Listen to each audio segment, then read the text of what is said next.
This is Travis Wayne Goodsell. We'll take a slight break from Mormon videos, even though those are the more popular ones, and we'll talk about alt-right conservative thinking. And in a sense, I guess it is Mormon thinking, considering that the church is alt-right conservative and Utah government is therefore forced to be alt-right conservative because the Utah church, LDS church, forces Utah to do their will. We've seen in the news under Trump a lot of people petitioning for redress of grievances, making accusations, and many people protesting and getting arrested, and everybody's up in arms. If you're alt-right conservative, you're like, oh man, these people are just bothering us. Why don't they just leave us alone so that we can run the government? And of course the protesters and the ones getting denied petitions are complaining and continually accusing and getting loud and trying to be heard. And so what is all this about? Why are the situations the way they are? Well, it's simple. Alt-right conservatives think it's all about obtaining power, and once they obtain power, they then are above reproach. Nobody can touch them. They are in control, and if they're put in by vote, they are more emboldened to believe that they're above the law and can do whatever they want, because that's what they think the people want by putting them in office. And there are quotes of Utah legislatures who have said this. So, how does it all happen? And is there a categorization level, something that can be identified? Yes. There are 5 stages that victims go through, and in order to tell you about the victims, I of course have to tell you the point of view of the abusers. The first level is somebody believes that they are justified in committing what would normally be considered a criminal act. If it's just regular people, the police have no problem stepping in and doing their job. But when it's government agency, when it's a religious agency, that's where the difficulties come from and the escalation begins. When it's cops, for example, and who mistreat a person, profiling or wrongful arrest or harassing people with ridiculous tickets on street patrol, or government who make laws that deny people rights. We're seeing that right now with the midterms. Governments across this nation are making laws to prevent people from voting. The Indians in North Dakota, blacks in Georgia, and so this is a huge problem, but those who are in power, who are making these laws, don't see it as a problem. They don't want to see it as a problem. They're in denial, and they justify it because, you know, they come up with their excuses. You got to have a physical address, they say, in North Dakota, or in Texas or Georgia. It's the exact spelling. You have to have no errors in your registration, and otherwise you get set aside. And so sometimes the people who fill out the registration from the people who registered, they make mistakes. But 53,000 mistakes? Yeah, I don't think so. when people get abused, and being denied the right to vote is abuse. That's what our alt-right conservatives do not understand. People need to vote. And so Trevor Noah on his show yesterday talked about two black people. Tell them you're Republican and you're going to vote Republican, and they'll let you right in. They'll, give you an escort. They'll make sure that you go to the front of the line, etc., because you're claiming to vote Republican. And of course, Republicans would never deny a person the right to vote if they were going to vote Democrat, would they? Of course not. That would never happen. They would never be that devious and evil, and they would certainly never use that as their excuse, rather than saying that we're denying Indians the right to vote because they're going to vote Democrat, as they have in the past, and we don't want the Democrat to win the election, so we're going to deny them their right to vote. No, they're going to say you have to have a physical address. And so there's a deception there. They create laws to deprive people of rights.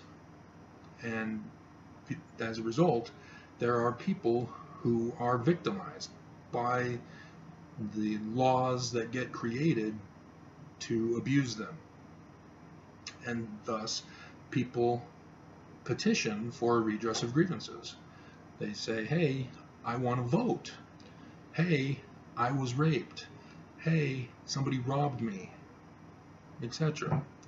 And those in power, if they're the ones who are guilty of it, they refuse to allow this person who's accusing them to be heard. They deny the petition for a redress of grievances in the First Amendment. And for voting rights, I've already discussed how they do that. But there's also statute of limitations. Women who are raped, these are physical assaults, and yet there's a statute of limitations. So rape kits, when police refuse to have them analyzed, they just sit around, and statute of limitations runs out, and these women go without justice. And when women keep complaining after the statute of limitations, the cops say, I'm sorry, but statute of limitations is up. You're out of luck. You get no justice. And in alt-right conservative control, you're just supposed to take it. You're just supposed to accept it. See, in my situation, my kids were kidnapped, but the law, the alt-right conservatives, created a law of custodial interference, where if one parent takes kids away from the other parent, that it's perfectly legal, and the victimized parent is supposed to then pursue a hearing for custody and go through a divorce process and so on. And so there's no crime that's ever involved. And whereas if somebody who's not a parent takes the kids away, then all of a sudden it's called child kidnapping. They create laws to make crime not a crime. So when people try to petition, they get hindered. They have laws that abridge their rights. They get censored. They get silenced. All techniques and tactics are utilized to prevent a person from redressing grievances. And when you're in an alt-right state, the lawyers won't help you. You're supposed to be getting a lawyer, which means you have to go deep in debt to get a lawyer to fight the abuser. And when it's a government entity, lawyers won't do it. Sorry, can't do it. You're out of luck. This particular law, even though it says what you think it says, it doesn't really say what you think it says. And they won't handle a case when it goes after a government agency or an arm of the government.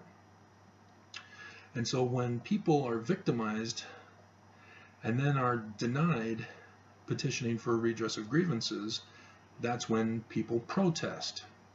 And that's what we're seeing with the Kavanaugh hearing, for example. Dr. Ford stepped forward, said, hey, I've been victimized. I was not heard back when I was first victimized. I want the Senate to know that I was victimized back in the day, 36 years ago.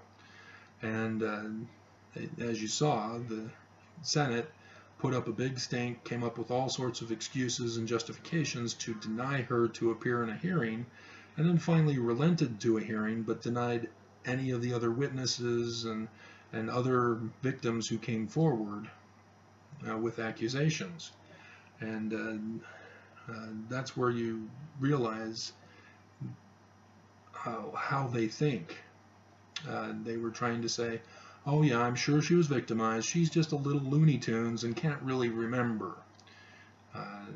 When clearly in her opening statement, she did remember very well. She knew the area, she knew that it was upstairs, and she knew specifically who it was.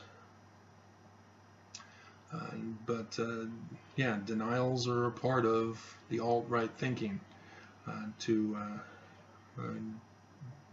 prevent people from petitioning as well as protesting. And so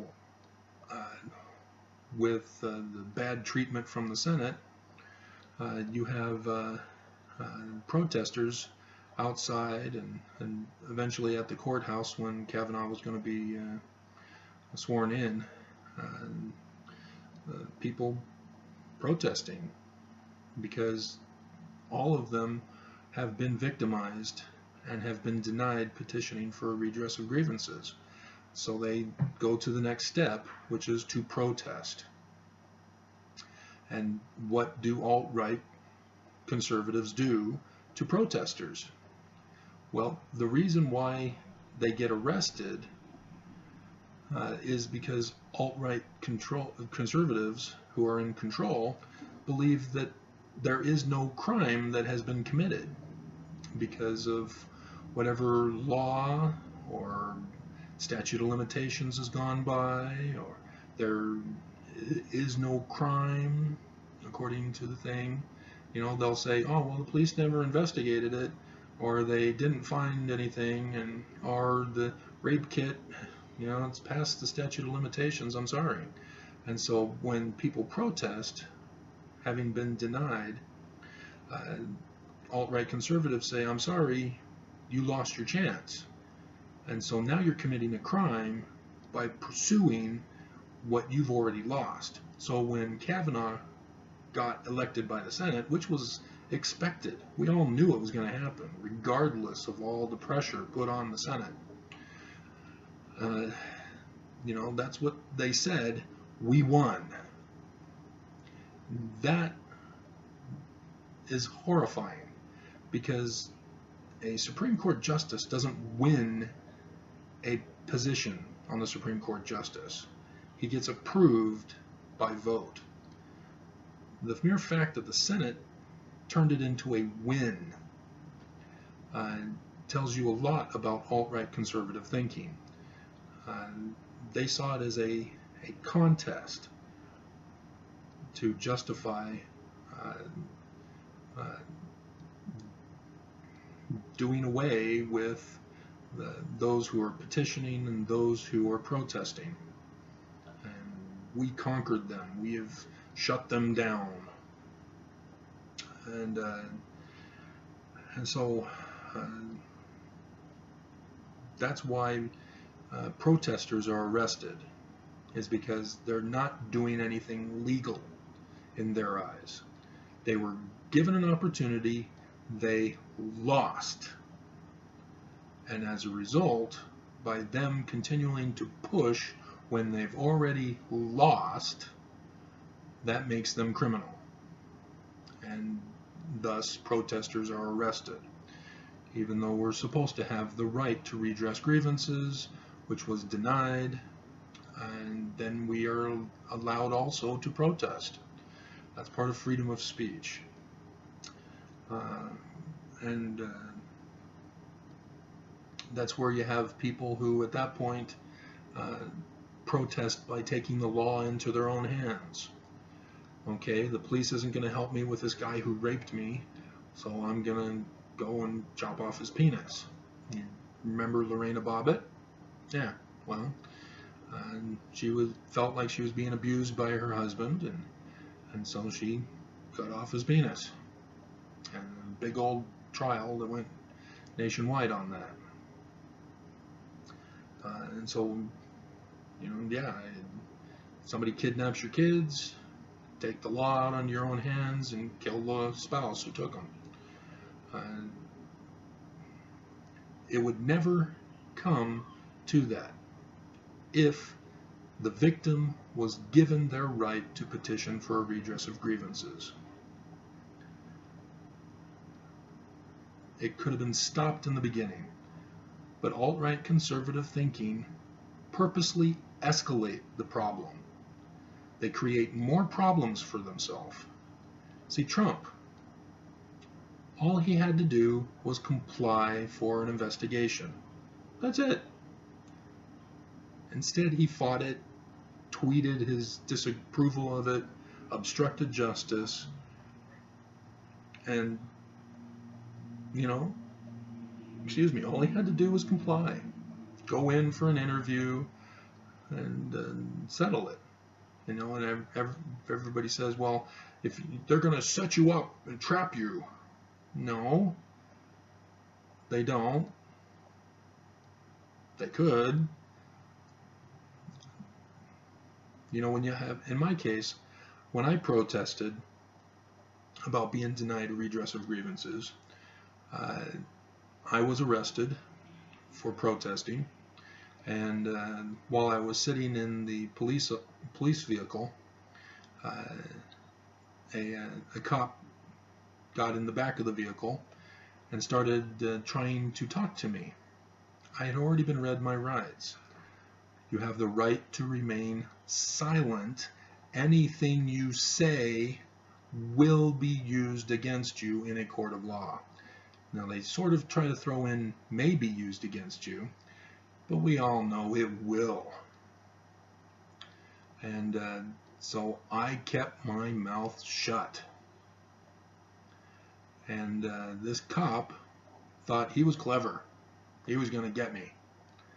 And, the bad, evil, terrorist protester who uses a book as a weapon. And he was going to get me. So, you think you're smarter than me? That's what he actually asked. Oh, man. And he was trying all these different tactics to try to get me to say something.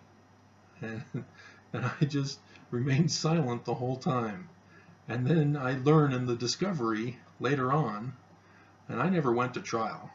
They don't have me go to trial because there is no case. It's all to silence a person, keep them from having their rights. And in my discovery, it says that the officer acknowledged or recognized an acknowledgement to a question he asked with my head nod. That's right, a head nod. So the Miranda rights don't apply to nonverbal communication. So anything you say through nonverbal communication will also be used against you in a court of law. There was no head nod, by the way. He just made it all up to to rig the case against me. And it's just, that's why Utah is the horrible place. I mean, you hear once in a while, Nurse Wubbles. But other than that, and there's black kid shootings also in Utah. We had one of those while it was popular around the nation.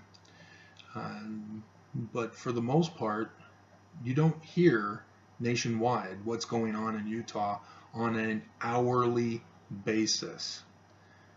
I don't know if you guys heard about Operation Rio Grande. That was horrifying. And the government still thinks operation accomplished, or mission accomplished, I guess is what Bush said on the aircraft carrier. It's horrifying, the illogic, the unsound thinking that alt-right conservatives have. And so, yeah, people are forced to riot when they're denied a redress, and they're denied protesting or get arrested for protesting, because when you're innocent and you get arrested, that just emboldens you to resist. You know, some people, they may cower in fear, but they still have the belief even more firmly in their minds that their abuser is abusive.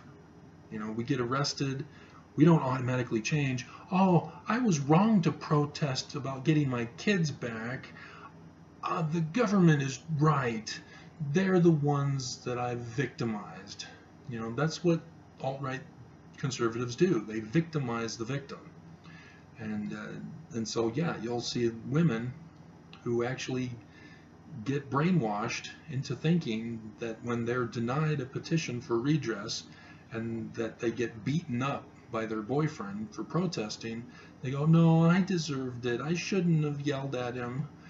You know, he had a long day at work and he just needed to relax when he got home. See? That's the alt-right conservative thinking. They brainwashed people to believe that they were in the wrong, that the alt-right person is the victim. And so when people riot because of all this suppression, because there's only so much people can take until finally they snap. Even the abused woman will eventually break down and go on a killing spree, poisoning her husband, killing him with a knife, you know, whatever. You know, the abuse can only go so far until people snap. And we have seen in our history of the United States what happens when people riot. Hold on a second.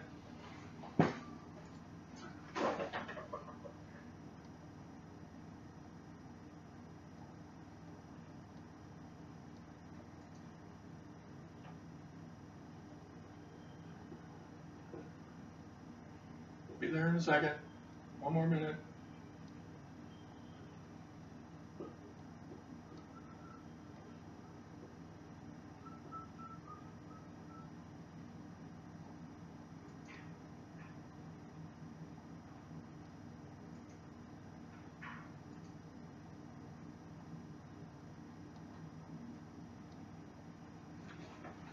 All right.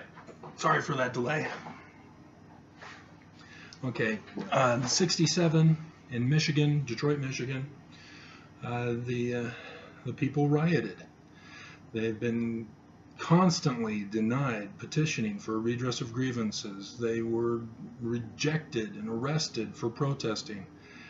And the people in Detroit had had enough, and they rioted. And it became a huge riot.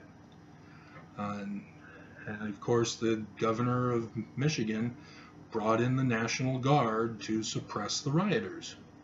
He didn't care about their rights. He didn't care about the abuses against them. Again, because, according to alt-right conservative thinking, they lost. And so they just needed to comply and be silent about the issue, never bring it up again. And so the people of Detroit, you know, they needed to move on. They need to step up and make a better life for themselves.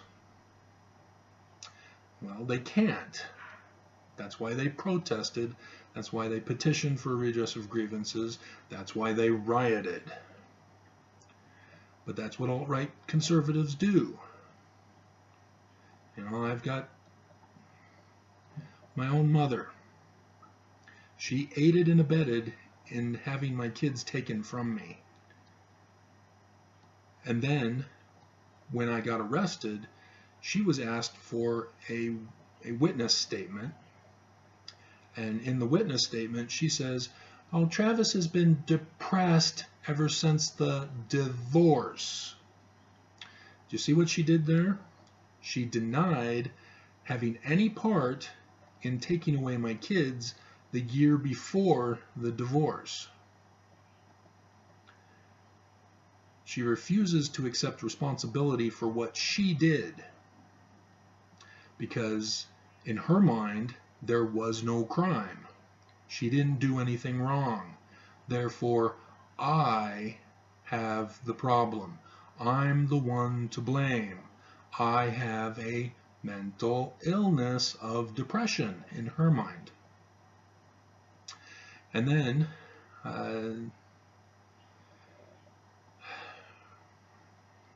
the state of Utah helped reinforce her deluded mind, because that's what alt-right conservatives are deluded in their thinking. And so when the state of Utah complied, I then got a letter.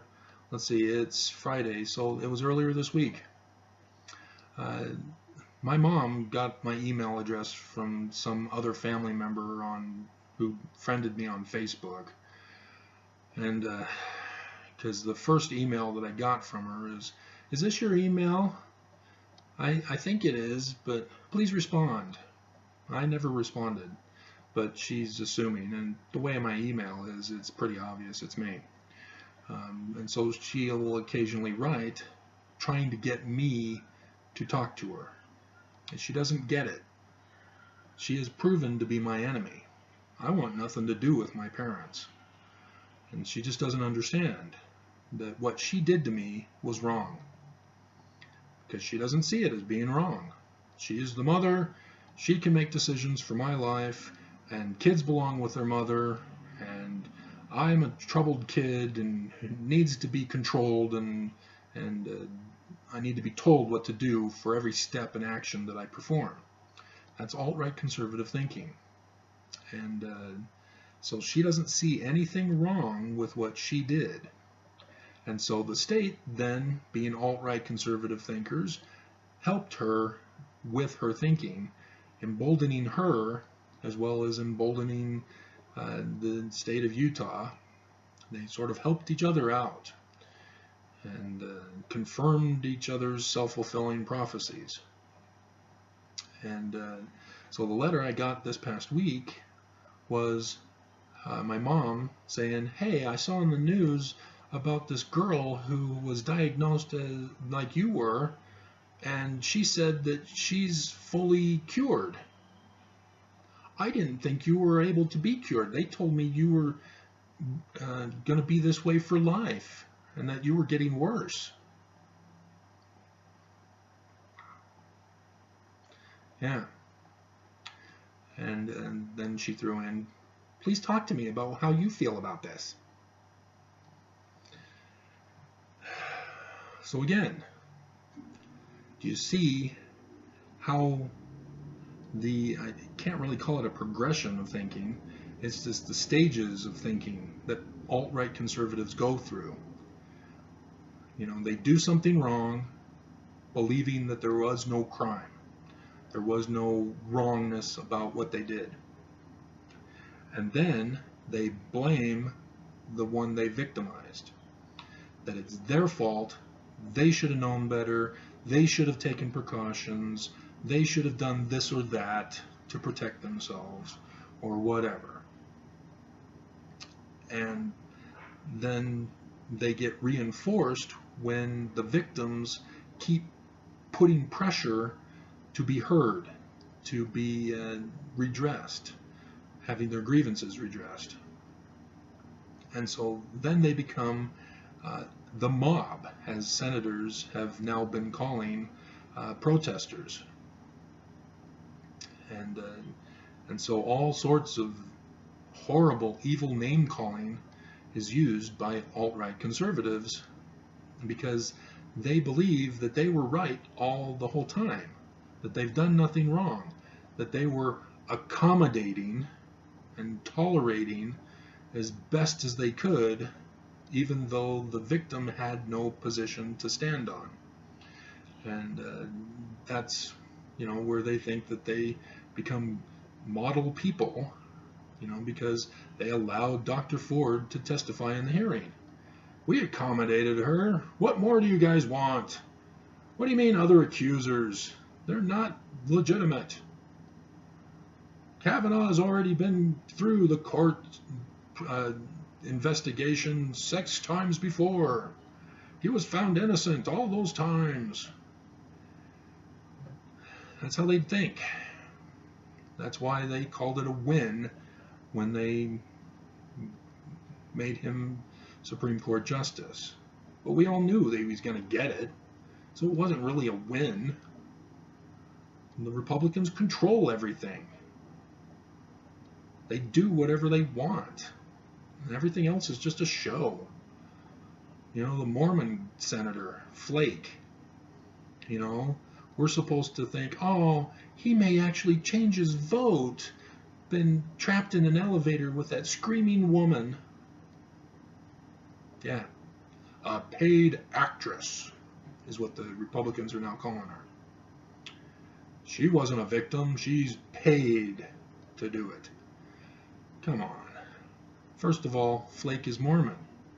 He's alt-right conservative. He's Republican. He already said, I'm putting in Kavanaugh. So his week-long thing of, oh, we need to unite as a country and as a Senate.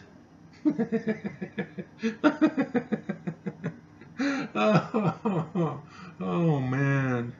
That was all a show. And then sure enough, he voted for Kavanaugh. I like beer. I still like beer. I drink a lot of beer. Men like beer. Women like beer. I like beer.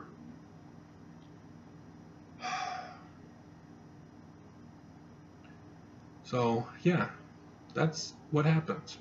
And if rioting is suppressed, as it is under alt-right conservative governments, as it was in Michigan, that's when it leads to civil war. If the victims are in a position of some strength, they will fight back. So the original civil war that our nation had, the South had a position of strength. They had an army to go up against the Northern Army.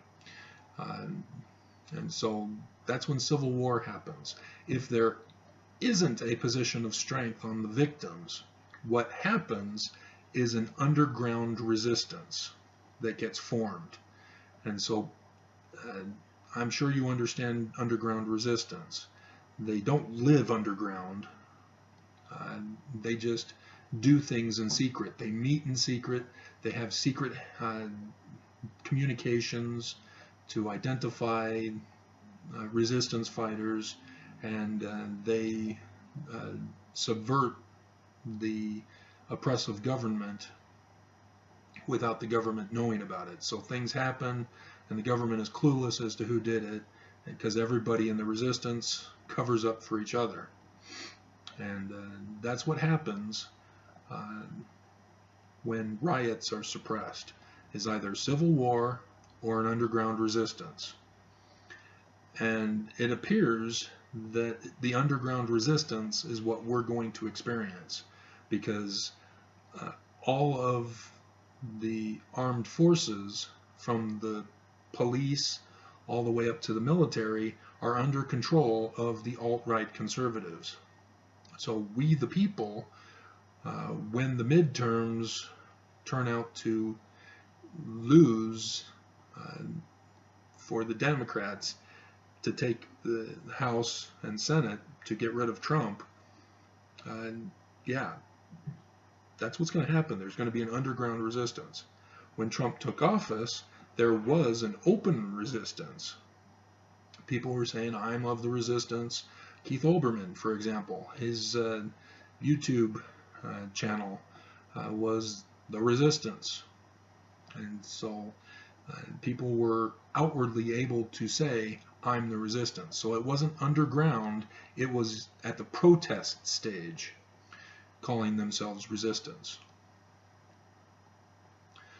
But when the Republicans secure themselves in government, in all branches of government, throughout all the states' governments, then yes, the victims in this nation will go underground.